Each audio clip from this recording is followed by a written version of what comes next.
Rajni Singh, your friend, your guide and your trainer onwards you today. And today I have come with very important topic, and the topic is related to your kitchen sentences. All of us know very well that kitchen is an important part of our house, and this is the food factory of our house.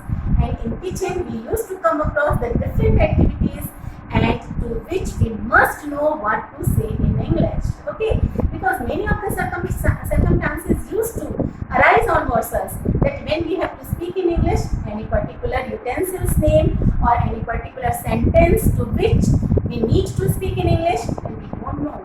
At that time we feel ourselves that very shameful, and we used to think that काश मैं इन sentences को English में जानती. Okay, so not to worry, I'm here, and if you are with me, you don't have to take tension, be tension free, and please learn English with me. And day to day I will come with all the important things which will be useful in your day to day life. So today's topic is kitchen based sentences. Means all those activities which you used to perform in the kitchen and you need to speak in English, and I know you will find it very useful, fruitful, and you will say to me that really the sentences were of our use. So this topic is not only useful for the housewives. Remember, हम ऐसा सोचते हैं कि kitchen is equals to housewives. No, nowadays this trend has gone.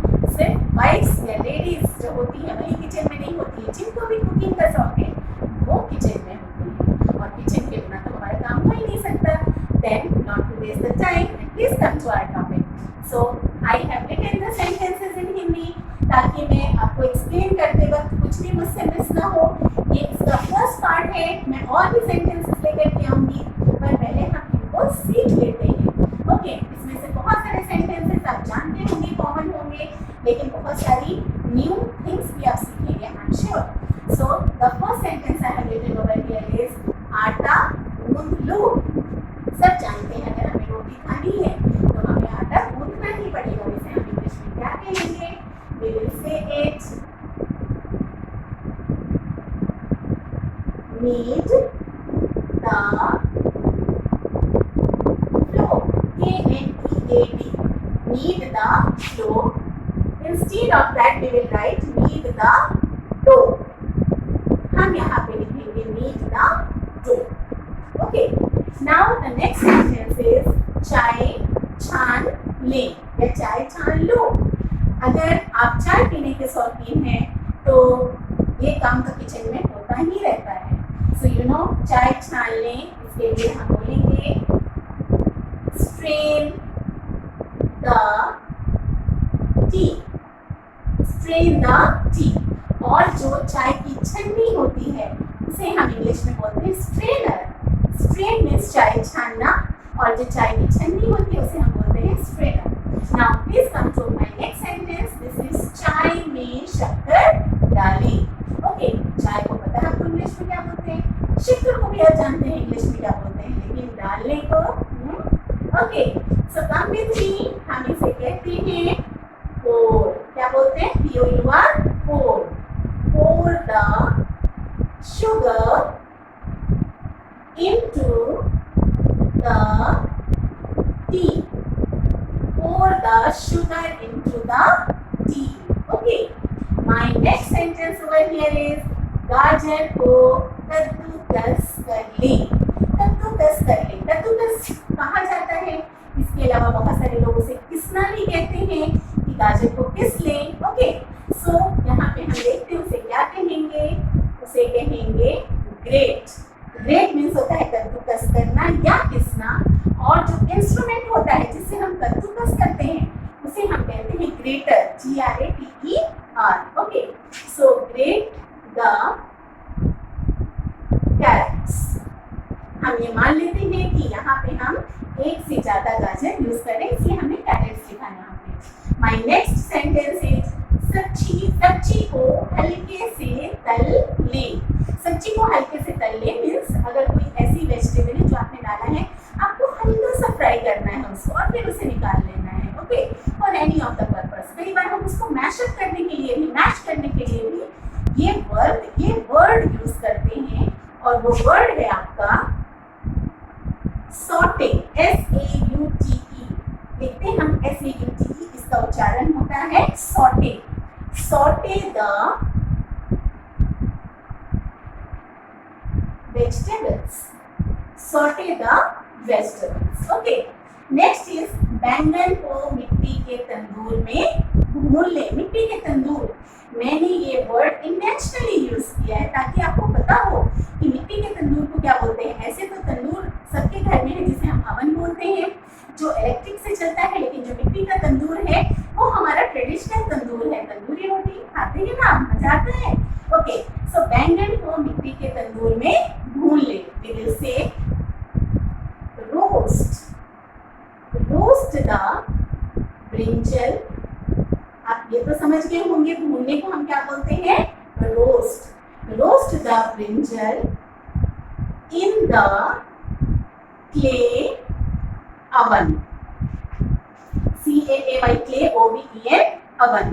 आपको ये पता होना चाहिए, बहुत सारे लोगों को मैंने सुना है इसे बोलते हैं oven. It is wrong, you have to say it oven। Okay, so roast the brinjal in the clay oven। Now next sentence is पूरियां तले। So this is very common sentence, fry the puris. Now next is मसालों को piece ले। मसालों को पीसने के लिए आप मिक्सी का यूज करते हैं घर में, जिसे हम ब्लेंडर भी कहते हैं। Okay, so we will say it, और मसालों को इंग्लिश में हम स्पाइसेस बोलते हैं। So we will say it grind the spices, grind the spices means मसाले। आटा छान ले। अगर हमें आटा गूंदना है, उससे पहले का जो आप एक्टिविटी करते हो उसे हम क्या बोलते हैं, छानना, जिसे हम छन्नी से छानते हैं, और उस प्रक्रिया को हम बोलते हैं seed, SIEVE,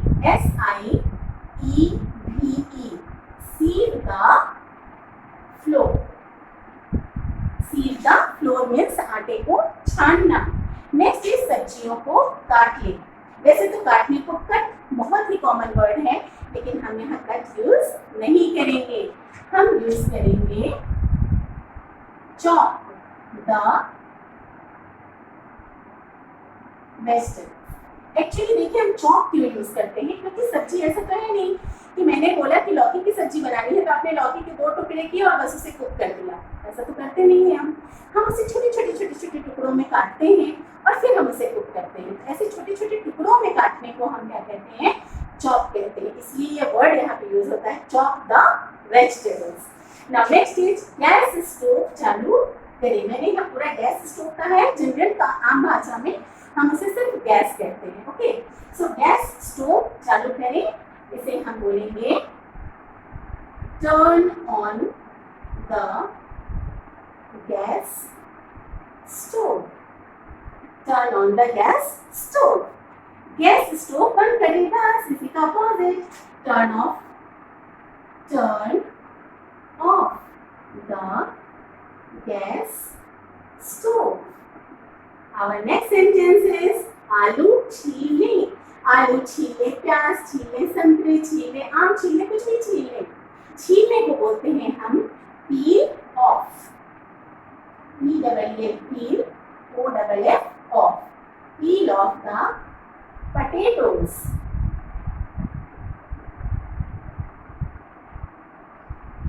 Peel off the potatoes। Okay, next is रोटी सेक ले। ओके, रोटी सेकना, रोटी के बिना हम भारतीयों का काम तो नहीं चल सकता। So we will say it bake the chapati. Bake the chapati, CHAPATI, bake the chapati.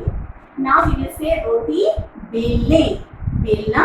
Okay, so we will say roll, roll the chapati. और बेलन, जिससे हम बेलते हैं उसको, उसे हम कहते हैं रोलर पिन। उसे हम क्या कहते हैं, रोलर पिन। और जो चकला होता है, जिसे हम पटा भी कहते हैं, जिस पे हम रोटी को रख करके बेलते हैं, हम उसे रोलर या रोलर बोर्ड कहते हैं। Okay, So now here I have come with next sentences. This is रोटी पलट के सेकें। ऐसा तो है नहीं कि रोटी हमने पैन पे रखा और बस हम सीख गई हमारी रोटी। हम उसे पैन को अलग करके गैस पे भी रख के सेकते हैं और पैन पे भी रख के हम उसे उलट पलट करके सेकते हैं। उसे हम बोलते हैं bake the chapati upside down। Upside down means ऊपर नीचे करके हमें उसे दोनों तरफ सेकना है। रोटी को चिमटे से पकड़ें। Okay, hold the chapati with tong. Tong means क्या होता है? चिमटा। सो रोटी को चपाती चिमटे से पकड़े means hold the chapati with tong. Now सूप चला ले। चलाना या इसे हम कह सकते हैं सूप हिला ले। हिला या चला। अगर कोई चीज गैस पे है और हम उसे कुक कर रहे हैं तो हम उसे चलाते रहते हैं बीच में या हिलाते रहते हैं। तो सूप में हम एक स्पून डाल करके उसे हिला रहे हैं। तो जनरली हिलाने को हम वर्ड जो यूज करते हैं उसे शेक बोलते हैं, लेकिन यहाँ पे वर्ड शेक यूज नहीं होगा। यहाँ पे यूज होगा STIR। आप क्या प्रोनाउंस करते हो? मैंने इसे फिर से आपको प्रोनाउंस करते हुए देखा stir. No, it is stir. What is it? Stir. Stir the soup. SOUP soup. Okay, now सब्जी को बारीक काट ले। इससे पहले हमने सब्जियों वाला एक सेंटेंस लिया कि सब्जियों को काट ले। अब हम दोबारा आगे सब्जियों को बारीक काटे मीन्स जितने पीसेस हमने किए थे उससे भी छोटे छोटे पीसेस हमें करने हैं। So we will say chop the vegetables finely. Fine मतलब बहुत छोटे छोटे टुकड़ों में हमें इसे काट लेना है। ओके, नाउ बर्तन जमा ले। बर्तन को हम डिशेस भी कहते हैं, लेकिन याद रखिए जब हम बर्तन धोने की बात करते हैं तो हम कभी भी यूटेंसिल्स नहीं यूज करते हैं, हम बोलते हैं वॉश द डिशेस। लेकिन जब हम सर्व इनटू द डिशेस, लेकिन जब हम बर्तन की बात करते हैं उसमें सभी तरीके के बर्तन हमारे किचन पे आ जाते हैं, तो हम उस केस में हम यूटेंसिल्स कहते हैं। और यहाँ पे हम वर्ड यूज करेंगे बर्तन को जमा ले। सो arrange the utensils. Okay, platform को पोंछ दें। अब जब हमारा पूरा काम किचन में हो गया है तो हमें प्लेटफॉर्म को भी पोंछना चाहिए, उसे क्लीन करना चाहिए ताकि नेक्स्ट टाइम जब हम किचन में जाएं तो वी शुड फील फ्रेश। तो प्लेटफॉर्म को पोंछ दें, इसे हम क्या बोलेंगे? वाइप। एक्चुअली वाइप मीन्स पोंछना होता है। Wipe the platform. दही मथ लें। ओके, मथनी, मथानी एक वर्ड होता है। ओके, मथानी को हम इंग्लिश में बोलते हैं चर्नर, वो नाउन है। और यहाँ पे हम वर्ड यूज कर रहे हैं। मैं आपको ग्रामर के थ्रू नहीं पढ़ाना चाहती, ये सेंटेंसेस हम बस यूं ही डे टू डे में विदाउट ग्रामर हम यूज करना चाहते हैं। तो ज्यादा स्ट्रेस मत कीजिए, सिर्फ याद रखिए। इसे हम कहेंगे churn the curd. Churn the curd. Churn means मथना और कर्ड मीन्स दही। ओके, मटकी भर लें। मटकी मीन्स मिट्टी का, जो आजकल लगभग विलुप्त सा हो गया हमारे घरों से। फिर भी आपको पता है कि ये जो ट्रेडिशनल मटकी है इसके पानी का स्वाद हमारे रेफ्रिजरेटर में रखे हुए हमारे बॉटल्स नहीं दे पाते। अगर आप यूज करते हैं तो आप बहुत खुश रहते हैं और जो यूज नहीं कर पा रहे हैं डेफिनेटली उसको मिस करते हैं। ओके, सो मटकी भर लें। मटकी को बस हमें पता होना चाहिए क्या बोलते हैं भरने को। आपको फिल डेफिनेटली पता होगा, तो इसे हम बोलते हैं fill the pitcher। fill the pitcher, PITCHER, pitcher। next is नींबू निचोड़ लें। ओके, सो नींबू निचोड़ने का काम तो होता ही रहता है in the kitchen. we will say it squeeze। squeeze, SQUEEZE, squeeze the lemon। Squeeze the lemon. मलाई से घी निकाल ले. Okay. So extract the घी. घी को हम इंग्लिश में घी ही कहते हैं. घी out of cream. Extract the ghee out of cream. Next sentence is अंडे उबाल ले. Very simple. Boil the egg. Next is डब्बे का ढक्कन खोल दे. ओके, ढक्कन को क्या बोलते हैं हम? ढक्कन को बोलते हैं लिड. और यहाँ खोलने के लिए जो हम वर्ड यूज करेंगे, वैसे अलग अलग खोलने को जो शब्द खोलना है, लेकिन यूज अलग अलग है. कई बार हम उसे अनस्क्रू बोलते हैं, कई बार हम उसे अनओपन भी बोलते हैं, but we will say it open बोलते हैं. And we will say it open over here. This is open the lid of the box. Okay, now next is संची को कढ़ाई. संची से कढ़ाई को पकड़े. Okay, so we will say it hold the wok with pinus. Pinus means क्या होता है? संची. और यहाँ पे tongs. हम टोंग नहीं बोलेंगे, हम उसे tongs बोलेंगे. Now next is पराठा में आलू भर ले. ओके, आलू पराठा आप खाते हो ना, तो उसमें आलू हम फिल करते हैं, भरते हैं, उसे हम बोलते हैं stuff potatoes into the paratha. Into the paratha. Okay. दही जमा ले.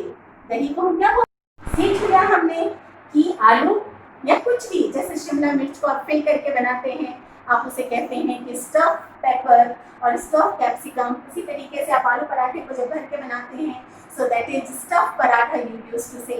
तो हम इसे इसलिए कहते हैं stuff potatoes into the paratha. This is over. Now our last sentence for today is दही जमा ले. आपको पता है दही को क्या बोलते हैं हम इंग्लिश में? कर्ड्स. ओके, और हम दही जमाने को बोलते हैं कर्डल. CURDLE.